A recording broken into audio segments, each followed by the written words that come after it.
For 4 years in the United States of America, we had a president who stood up at press conferences and talked tough about Vladimir Putin, and then Putin invaded Ukraine and destroyed a significant chunk of the country.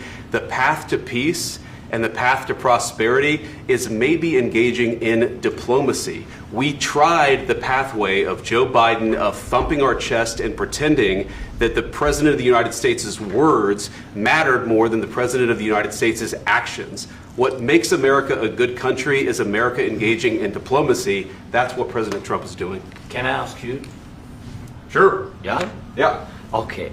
So he occupied our parts, big parts of Ukraine, part of East and Crimea.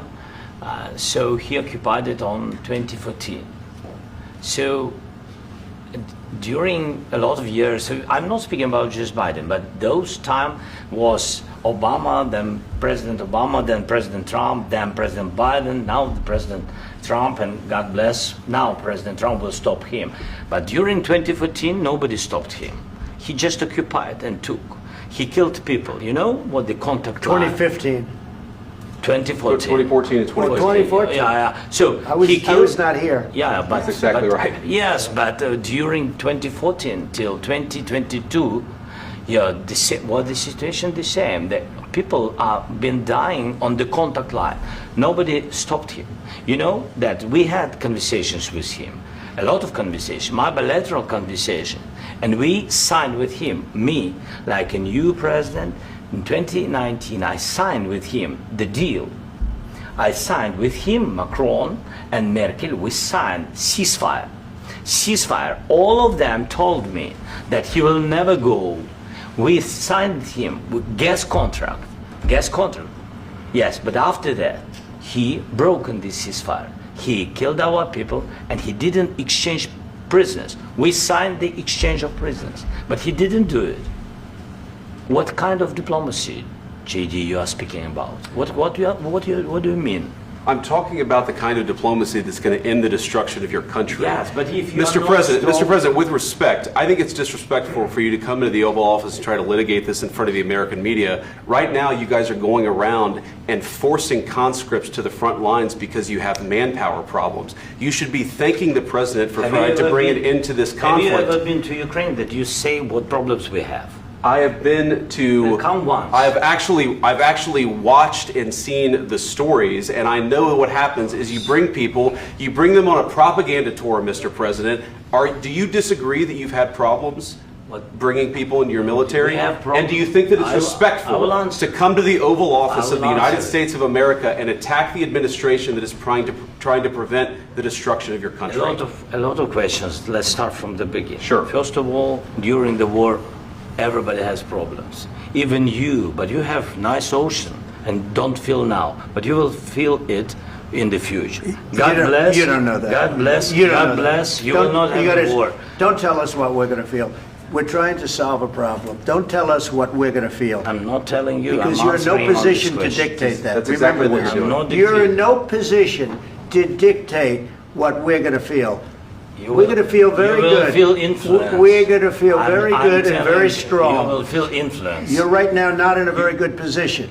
You've allowed yourself to be in a very bad position, and he happens to be right about it. From the very beginning of the war. You're not in a good position. You don't have the cards right now. With us, you start having I'm not cards. playing cards. Right now, you don't. You're playing cards. Mr. President. You're playing cards. Serious. You're gambling with the lives of war. millions of people. You're gambling with World War III. You're gambling with World War III.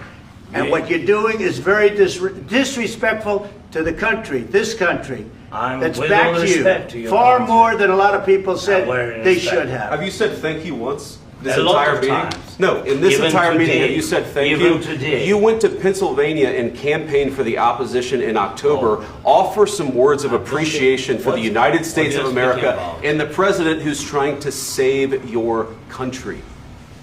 Please, you think that if you will speak very loudly about the war, you can... He's not speaking loudly. He's not speaking loudly. Your country is in big trouble. Can I Wait a answer? minute. No. You've done a lot of talking. Your country is in big trouble. I know. You're not winning. You're not winning this.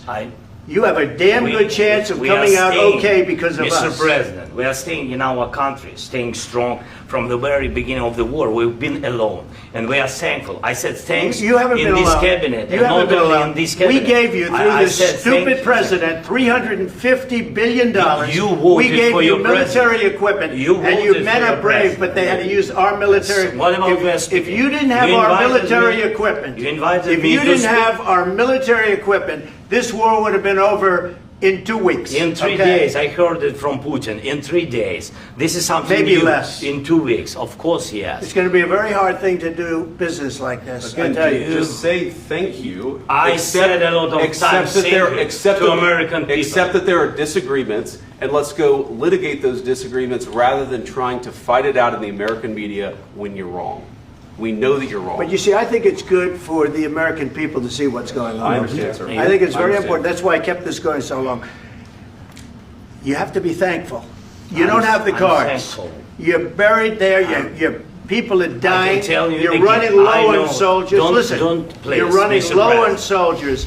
It would be a damn good thing. Mr. And then President. then you tell us, I don't want a ceasefire. I don't want a ceasefire. I want to go and I want this. Look, if you could get a ceasefire right now, I tell you, you take it so the bullets stop flying and your men stop getting killed. Of course, we want to stop the war. But you're I saying said- you don't want a ceasefire. But I said to you, I want a ceasefire. with guarantees. Because you'll get a ceasefire faster than an agreement. Ask our people about ceasefire, what they think. That wasn't doesn't with matter me. for you what- that what wasn't this with me. means. It That was wasn't with with you. a guy named Biden who was not a smart person. This That is was your, with, this that was is with your Obama. president. It was your president. Excuse me. That was with Obama, who gave you sheets, and I gave you javelins. Yes. I gave you the javelins to take out all those tanks. Obama gave you sheets. In fact, the statement is Obama gave sheets and Trump gave javelins. You got to be more thankful, because let me tell you, you don't have the cards. With us, you have the cards. But without us, you don't have any cards.